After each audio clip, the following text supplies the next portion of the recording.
Fala pessoal, mais uma vez eu aqui estou de volta, né? Fiquei uma semana ausente, mas estou de volta aqui para o podcast.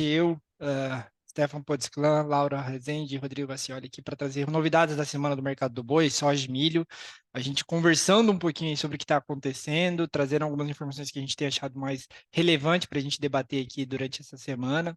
E eu já me prontifico aqui a falar sobre um dado interessante que saiu ontem, dia 2 de outubro, né? Que a gente teve o fechamento das exportações de carne bovina do mês de setembro e chamou muito a atenção o desempenho, a queda do desempenho das exportações brasileiras de carne bovina desde a primeira semana de setembro 23.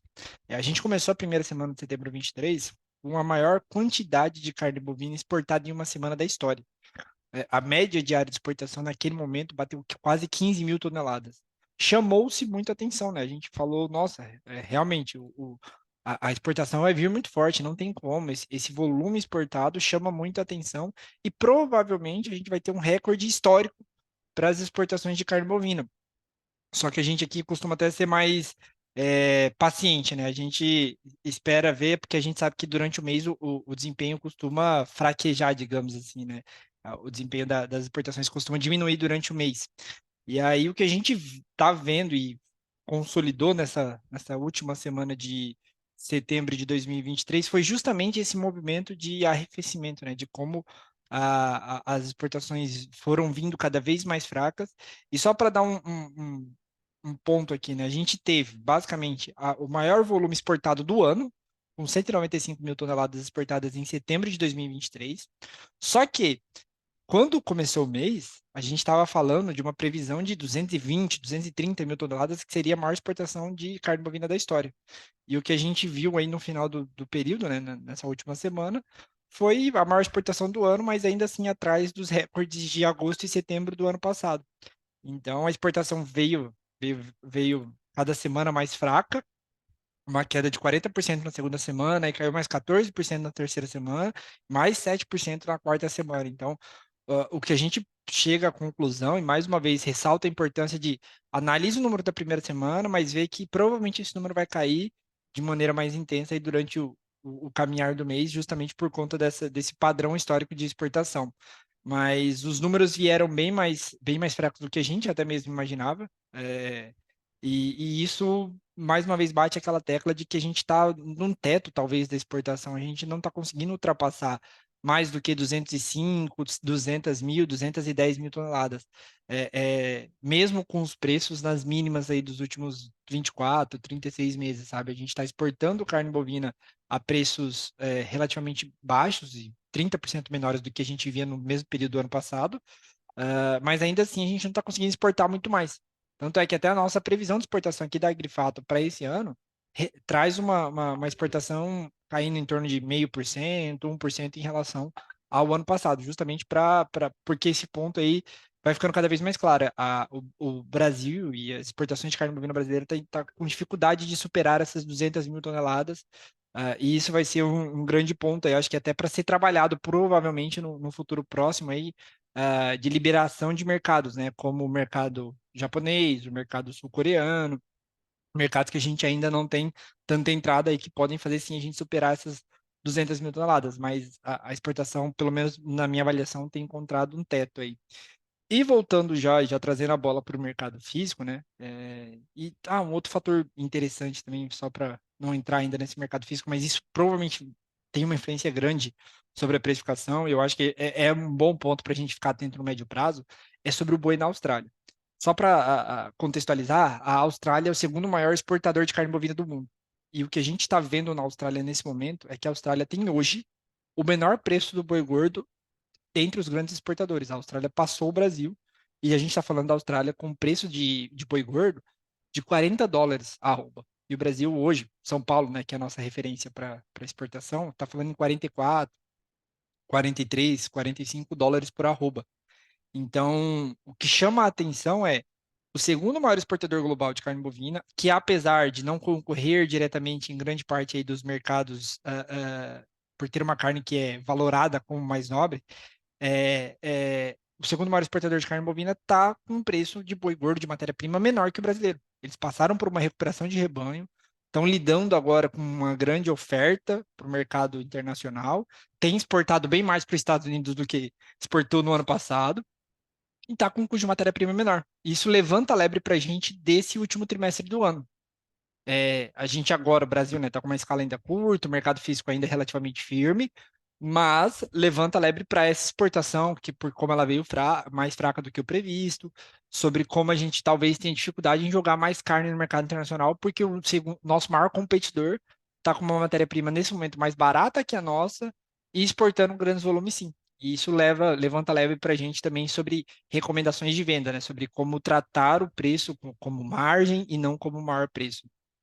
Mas, enfim, acho que esses eram dois pontos que eu queria trazer do mercado internacional que me chamaram muito a atenção, tanto as nossas exportações, sobre como a Austrália está com um preço menor que o nosso, e isso é um fator de risco para a gente, sim. Mas eu vou deixar a Laura falar um pouquinho aqui sobre o mercado físico, ela acompanhou de perto o mercado físico nessa última semana. Laurinha, se puder trazer mais algumas informações para a gente aí de mercado físico, tanto do boi quanto da reposição. Vamos lá, Iago. Bom, primeiramente, cumprimentar o pessoal aí que está mais uma semana conosco. E é exatamente isso que você contextualizou, né? O movimento do mercado físico ainda é bastante positivo. Na última semana, nós vimos uma valorização do CPEA aí em 6%, né? O nosso indicador aqui, a Grifato, bem em linha, subindo aí, valorizando aí mais de 4% também. Então, mercado físico bastante positivo em decorrência da oferta mais restrita de animais que a gente já está observando há pelo menos aí 2 semanas, que foi justamente um dos principais pontos que trouxe essa valorização, né? Então, hoje as escalas estão na média Brasil em 6 dias úteis, tá? Média São Paulo, a gente está com escalas em 5 dias úteis, a menor média de escalas desde novembro de 2021. Então, de fato, a gente está vendo uma oferta um pouco mais restrita de animais. Lembrando que em 2021 a gente ainda estava situado em fase de alta de ciclo, perdão, onde a gente tem uma oferta mais restrita de animais, né? Então, um contexto totalmente diferente do que nós estamos observando agora, mas a entre-safra está chegando de fato um pouco mais tardia do que nós esperávamos, mas agora ela está dando as caras aí, digamos assim. Em conjunto também com uma demanda mais aquecida por proteína bovina, né? A gente está, desde o do podcast anterior, nós já comentamos um pouco em relação a isso, e a gente está vendo um movimento atípico de valorização da carcaça casada no atacado, né? Que é aquela meia banda dos frigoríficos aí, o produto final dos frigoríficos, passando por mais uma semana de valorização em um contexto atípico, né? Carcaça casada valorizou na última semana 2,8% em final de mês. Isso não costuma ocorrer. A gente costuma ver essa valorização em início de mês, quando a população está mais capitalizada, está com poder de compra um pouco maior, e não em final de mês. Esse ano nós observamos esse movimento, né, só no mês de fevereiro, e foi o mês de carnaval, né? Então a gente teve carnaval ali mais no final do mês, a população tende a reunir, fazer o churrasco e tudo, então a gente tem um consumo mais aquecido. Mas esse mês também a gente viu esse padrão, esse movimento, na verdade, bem atípico aí. Então, esses dois pontos, né? Oferta mais restrita de animais, refletindo aí nas escalas, e demanda um pouco mais aquecida, tem nos trazido esse cenário mais positivo aí de valorização para o boi gordo. Em relação à B3, eu acho importante comentar também, né? Muitos estão comentando, a gente está inclusive aí, até pegando o gancho do que você falou, né, Iago, de oportunidade de venda, a gente já estava falando isso aqui com os nossos clientes há alguns dias, né? Apesar de nós acreditarmos que para novembro ainda teria espaço para preços um pouco melhores do que nós estamos vendo atualmente, a gente considera que esses patamares atuais hoje já são interessantes para a gente realizar essa venda e realizar essa trava de preços, ou até mesmo fazer uma proteção via mercado de opções, né, comprando ali um seguro de baixa, a famosa put que a gente fala. Hoje nós estamos vendo mercado para outubro 239, novembro 241,10 e dezembro 241,90 às 10h21 da terça-feira, tá? Não sei que hora vocês vão escutar isso, mas agora está nesses patamares. É importante ressaltar que desde ontem a gente está vendo um movimento de baixa no mercado e é muito sinalizando aí uma falta de perspectiva, digamos assim, que hoje o mercado futuro está precificando em relação aos próximos meses. Antes, a gente pegasse ali até uma semana atrás, que a gente viu valorização significativa na última semana para os preços futuros, um ágio frente ao que a gente estava observando de preços no mercado físico. Hoje a gente está falando no mercado físico, preço médio boi Chino comum na casa de 230, tá? Falando do boi, um boi Chino 240 São Paulo e um boi comum na casa de 220, dá uma média aí de 230. E hoje o contrato de outubro está falando num boi de 239. Então já está precificando para o final de mês uma valorização na casa de R$ 9 aí. Para os próximos meses, uma valorização na casa de R$ 11. Só que se a gente pega a semana passada, estava precificando uma valorização até maior frente aos mercados futuros. Nos mercados futuros, frente ao mercado físico. Então, hoje, basicamente, o que o mercado futuro está precificando é que a gente acredita que ainda vai valorizar para os próximos meses, mas não tanto quanto a gente acreditava, tá? Então, até um ponto para ponderar, né? Às vezes a gente fica tentando pegar o melhor preço, mas quanto mais a gente tenta acertar no olho da mosca, mais a chance da gente errar. Então, aproveitar para fazer os preços médios aí, fazendo essas comercializações cadenciadas. Sim. Ô, Laura, vou pontuar aqui um traço até que eu estava conversando ontem com um cliente nosso, Uhum. sobre o que deve acontecer daqui para frente, né? Será que a gente tem uma previsão do que pode acontecer daqui para frente? E lembrando que a gente olha para esse momento, né, como se fosse um momento que o confinamento ganha força, né? A gente tem historicamente um confinamento agora, no mês de outubro, mês ápice ainda de pastagens fracas, você tem a alternativa da engorda do animal, mesmo com milho relativamente barato, né? Eu vi muita conversa sobre grão inteiro, né? Sobre como o milho de grão inteiro, a dieta de grão inteiro ganhou espaço aí nesses últimos meses por conta do milho barato. Mas se a gente volta 90 dias atrás, né? A gente estava no início de julho, que a gente ainda tinha preços relativamente interessantes naquele momento, né? Final de junho, início de julho, 90, 100 dias atrás, a gente tinha preços interessantes. E ainda assim a gente está vendo nesse momento, né, uma oferta que meio que deu uma escasseada, né, ficou mais fraca, digamos assim. E aí pensando daqui para frente, principalmente para esse tiro curto do confinamento, né, para esse tiro de 90 a 100 dias, a gente ainda deve entrar num período mais crítico, digamos assim, de oferta, em teoria, tá? Tudo isso aqui é conjectura. Porque daqui 30 dias a gente chega em novembro. Novembro, se eu volto 90 a 100 dias atrás, é início de agosto e final de julho, que a gente já tinha preços bem menores. Só para recapitular, né? No dia, deixa eu pegar aqui, no dia 1º de agosto, o preço do boi gordo, né, para outubro, para outubro, pro final de outubro era 234. No dia 15 de agosto era 211 e chegou a bater no dia 25 de agosto R$ 200. Todos esses preços para outubro, né? Ou seja, se eu jogo 90 dias desses preços para frente, são todos preços que naquele momento não estimulavam o confinamento. Ou seja, olhando para tudo isso, pelo menos na minha visão, a gente pode talvez falar que a oferta não vai melhorar muito nos próximos 30 dias, 45 dias. Então, apesar dessa briga entre mercado futuro e mercado físico, né, em que a gente está vendo um físico ainda relativamente firme e a bolsa querendo parar de pagar prêmio, porque já foi muito na frente, agora tenta equilibrar novamente, né? Ela já foi buscar, foi lá na frente, foi em 248, agora volta de novo para ficar mais próximo do físico.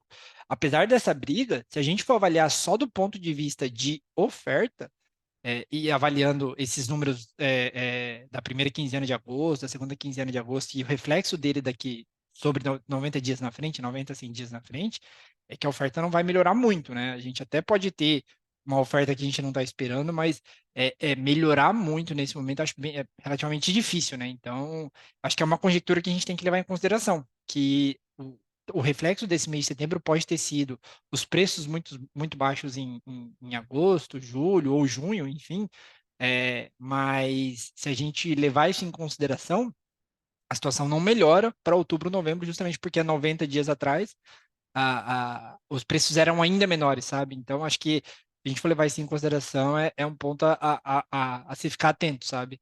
Nesses animais de curto prazo e sobre como vai ser o comportamento da oferta nesses próximos 3 meses. Eu, sinceramente, acho que até o final de novembro a gente não deve ver uma expansão gigantesca da oferta, né? E aí, Iago, entra em conjunto também o momento de demanda mais aquecida também, né? Chegando aí para o final de novembro, já a demanda começa a aquecer pensando em confraternizações, festividades de final de ano.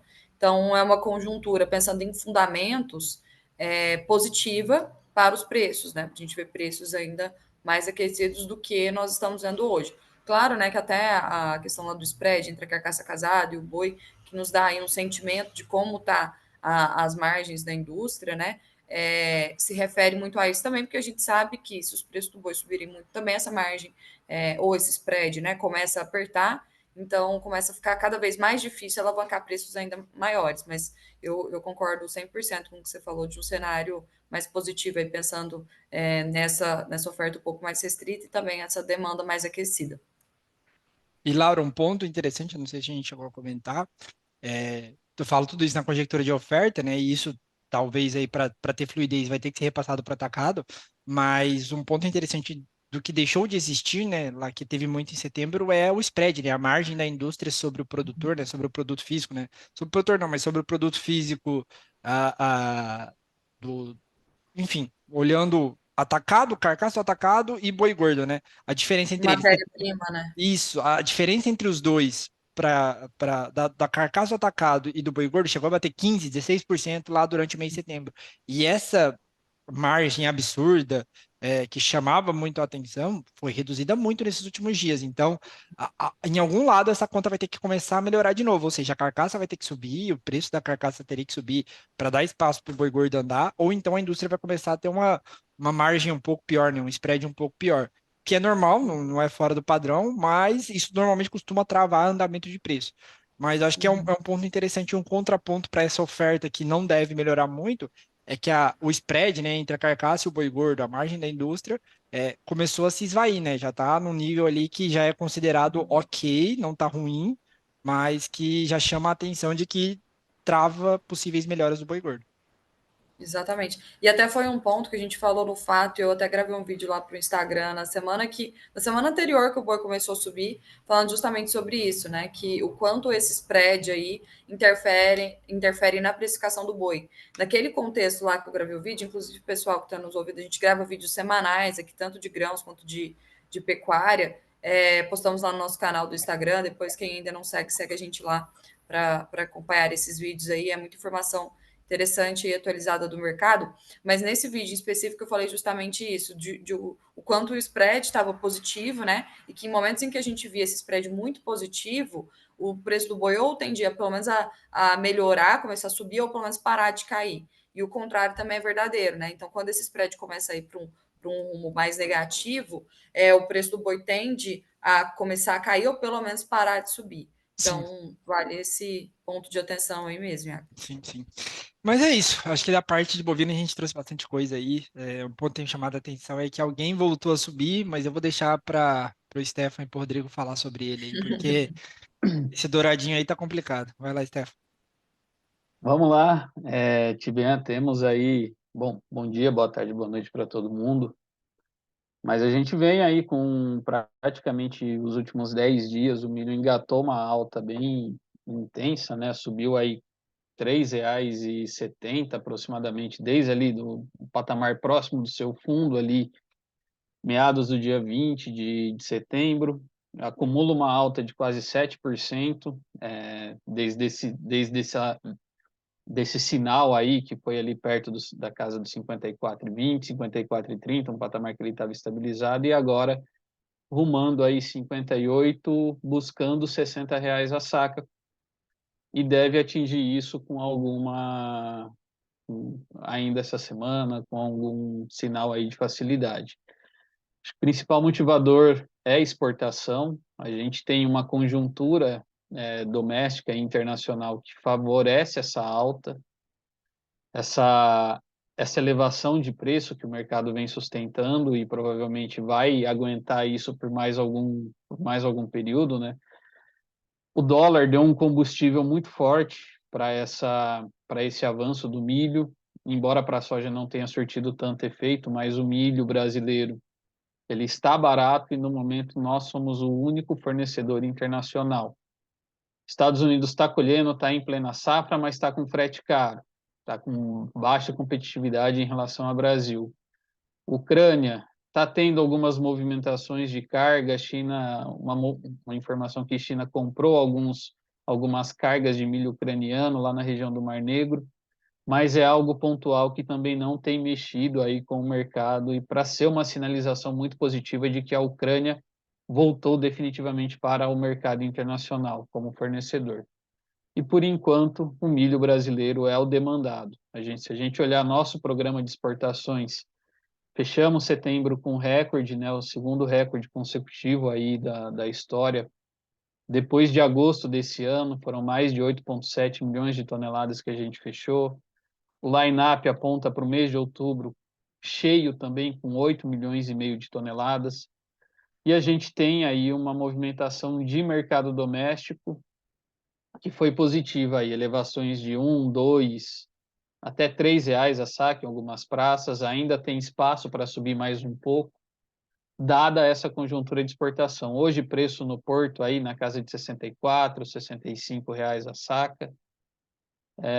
Muito motivado, principalmente por essa alta de dólar. Chicago não teve grandes mudanças assim exageradas para justificar um fortalecimento do milho, e o prêmio de exportação que acabou cedendo. Se a gente pegar da semana passada para essa semana, né, o dólar principalmente aí foi o principal motivador. A gente ainda tem muito milho no mercado brasileiro, acho que vale colocar isso, né? Se chuvas estão acontecendo nos Estados Unidos, amenizando ali, pelo menos estabilizando a situação de logística no Rio Mississippi, ainda está numa condição relativamente estressante, mas temos que olhar novembro e dezembro à frente, que esse milho norte-americano pode entrar aí de alguma forma competitivo ao milho brasileiro, e também tem que monitorar essa situação de Ucrânia, se realmente vai ficar nesses movimentos pontuais ou se vai ser alguma sinalização, se vai ter alguma sinalização mais forte e que aquele corredor de exportações vai voltar a operar.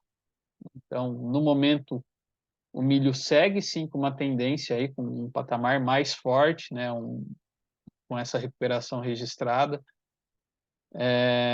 seguindo aí o movimento de exportação que vai continuar precificando e influenciando o nosso mercado. O que a gente tem que ficar de olho agora no curto prazo também é o plantio da safra, né? A safra de soja começou aí, o plantio, de acordo com a Conab, está próximo aí da casa dos 4% até a última sexta-feira. As previsões são boas para São Paulo, região sul do país, tem algum excesso de chuva assim na região sul do país, mas Paraná, MS está plantando, Mato Grosso plantando, Rondônia plantando, Goiás vai começar a plantar, juntamente com Minas, então a janela está aberta. Previsão de curto prazo ainda mostra alguma irregularidade aí até meados do dia 10 para o centro-norte do país, especialmente Mato Grosso, Rondônia, Pará, o Mapito, a Bahia. Esses estados ainda vão ter uma irregularidade de chuvas nesse curto prazo, mas o Mapito e a Bahia, especialmente, vão continuar com alguma irregularidade ainda mais forte durante o mês de outubro. Então, sinalização de plantio é que as chuvas devem ir regularizando aí durante o mês de outubro para o plantio avançar. Não estamos relativamente aí percentualmente um pouco atrasado, né, em relação à média histórica, mas o avanço, né, essa sinalização de chuvas aí pode trazer avanços aí para o plantio, e por enquanto não temos impacto na janela de plantio, principalmente olhando aí segunda safra para o ano que vem. O que está impactando segunda safra do ano que vem é a decisão do agricultor, né? Se a gente olhar preços de fertilizantes, a gente tem um patamar aí de estabilidade, nitrogenados aí, olhando, balizando pela ureia, casa de 420, 430 dólares a tonelada base porto. Fosfatados também, mercado relativamente mais estabilizado, sem grandes movimentações, também sem sinalizações de queda. Então, não temos uma percepção de grandes mudanças aí nos patamares de relação de troca. O milho agora que dá uma recuperada, acho que o produtor tem que olhar para a bolsa, essa recuperação aí de R$ 3, R$ 4 que deu, pode ser um momento interessante, sim, para estar fazendo alguma trava, para estar tomando sua decisão para a segunda safra do ano que vem, seja milho, seja algodão, seja sorgo, olhar para esse momento, né? O mercado ainda pode voltar aí a ter algum recuo, a ter uma pressão de liquidação mais para o final do ano, para a virada do ano, mas o momento agora é interessante, né? É interessante dada essa recuperação que o milho teve na bolsa, principalmente, né? E quando a gente olha, o produtor ainda está relutante ainda em decidir o que ele vai fazer com a segunda safra do ano que vem. E aí queria passar para o Rodrigo, trazer aí mais atualizações do cenário internacional de grãos e posicionamento aí dos mercados. Bom, vamos lá, Stefan. Mercado relativamente pressionado para baixo aqui em Chicago, no dia de hoje, né? Terça-feira, 10h37 da manhã. Respondendo à última atualização do USDA, ainda da sexta-feira, nós tivemos a divulgação dos estoques trimestrais de grãos. Então, o Departamento de Agricultura divulgou esses números, né, de estoque final da safra 22/23 de soja e milho, nada mais são do que os estoques iniciais para a safra 23/24. Para a soja, esse número veio acima do projetado. O projetado era 242 milhões de bushels e o número veio de 268 milhões de bushels, então acima da projeção, e refletiu diretamente sobre as cotações futuras de soja. Olhando o vencimento novembro, que é o atual vencimento mais líquido, que representa a entrada da safra norte-americana, ele perdeu um importante suporte na sexta-feira, e agora na tela está trabalhando a 12,68 dólares o bushel. Tecnicamente tem um suporte agora importante em 12,57, seguindo em tendência de baixa no gráfico diário. Em linha com o report também do CFTC, que trouxe, né, a posição dos fundos de investimentos, seguem aí diminuindo a posição comprada para o complexo soja. Nós tivemos apenas uma correção no campo positivo para o farelo, mas para o grão e para o óleo de soja, os fundos vêm reduzindo essa posição comprada. Para a soja agora é de 30.058 contratos, observando futuros e opções. Para o milho, esses fundos aumentaram a posição vendida, né? Esse saldo ele já vem no campo negativo tem algumas semanas, alguns meses. É a maior posição, eles vêm renovando essa maior posição vendida desde meados de agosto de 2020.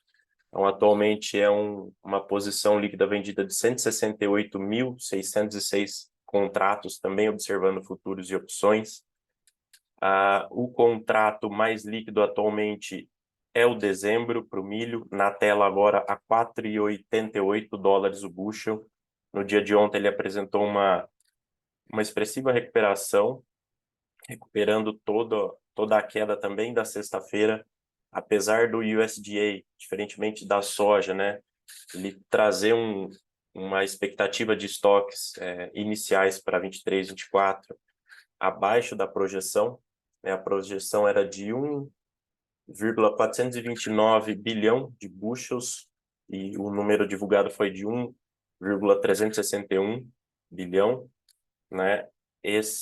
O movimento da sexta também foi negativo para as cotações em Chicago, acompanhando a forte desvalorização dos futuros de trigo. No entanto, no dia de ontem ele voltou a se valorizar e agora novamente trabalhando a 4,88 dólares o bushel. Trazendo isso para o Brasil, né, assim como comentado agora há pouco, nós temos uma recuperação tanto no mercado físico quanto no mercado futuro. Agora o contrato novembro aqui na B3 trabalhando a R$ 59,39 a saca. Tem uma importante referência aqui, ó, foi a máxima do mês de setembro a R$ 59,57 a saca. Então ele está trabalhando agora na tela bem próxima a essa referência. E para os contratos mais longos, a gente já vê alguns patamares acima. O janeiro, o F24 aqui na B3, já pode-se dizer que está em tendência de alta. Nós temos topos e fundos ascendentes. Na tela, trabalhando a 63,50, respondendo a essa elevação da paridade de exportação, né, a composição das cotações em Chicago, prêmio de exportação e dólar, que subiu bastante, né, o Iago comentou, não sei se vai voltar a falar, ele apresentando bastante força, tanto em relação ao real, tanto em relação a uma cesta de moedas, né? A gente acompanha aqui também o DXY, que representa a força do dólar em relação a outras moedas estrangeiras, também bastante forte. Então, toda essa composição reflete aí uma paridade de exportação no porto voltando a trabalhar 65 até 66 reais a saca. E reflexo desse movimento, como o Stefan pontuou, nós tivemos no dia de ontem o indicador CPEA Campinas a R$ 58,08 a saca. Se a gente olha no comparativo semanal, é um incremento de mais de R$ 2 a saca. Na segunda-feira anterior foi de R$ 55,73 a saca. E para a soja, no mercado físico, apesar dessa valorização do dólar, nós tivemos um movimento de queda, como comentado em Chicago, e refletiu sobre as cotações da oleaginosa aqui no país. O indicador CPEA Paranaguá no dia de ontem veio a R$ 142,64 a saca. É uma queda aí também próxima de R$ 2 a saca no comparativo semanal. Acho que esses são os principais pontos aqui, né, em termos de preços, tanto no mercado futuro quanto no mercado físico. Eu vou aproveitar e falar do boi aqui, outubro, que é o mais líquido. Na tela, trabalhando a 238,20 agora. Ele fez uma importante perna de alta, né, no mês de setembro. Estou com o gráfico diário aberto aqui. A máxima atingida e o topo foi em 27 de setembro. De novo, para o outubro, a 248,40. Acho que é o principal obstáculo para cima, caso ele volte a se valorizar. E agora ele está perdendo um suporte que eu havia marcado aqui nos 238,75. E caso ele se estabeleça abaixo desse patamar, ele pode voltar a buscar em regiões próximas aos R$ 231,75. Mas ainda ele está em tendência de alta no gráfico diário, vem apresentando, né, força no curto prazo. Vai depender desse desenrolar aí dos movimentos do mercado. Sim, sim. Não, Rodrigo, você falou de dólar, né? Acho que tem chamado muita atenção, porque o dólar voltou basicamente para o maior patamar aí dos últimos 6 meses, quase. Acho que desde março a gente não viu o dólar a 5,10, que é o patamar que ele está chegando agora, né? Então tá chamando a atenção, mas não é um fator só da moeda brasileira, né? Como você trouxe aí, o DXY está mostrando justamente isso, que é um fator de precificação de juros maior, talvez lá nos Estados Unidos, né? E a turma tá talvez tentando se preparar para isso. Mas é um fator que a gente vai ter que ficar de olho. Não que isso impacte diretamente na precificação do boi gordo, mas é um dos fatores de precificação, sim, que a gente tem que acompanhar. Mas eu acho que é isso. Alguém tem mais algum ponto a adicionar? Laura, Stefan? Da minha parte, está tranquilo. Acho que é isso, Iago. Show. Acompanhando aí os próximos dias. Os próximos capítulos dessa novela. Mas é isso. Muito obrigado a todos que estão nos escutando aí. A gente volta semana que vem com mais notícias e agradeço mais uma vez. Valeu, pessoal. Até a próxima. Obrigada, turma. Valeu, Boa pessoal. semana, Boa bom semana. Valeu, trabalho. pessoal.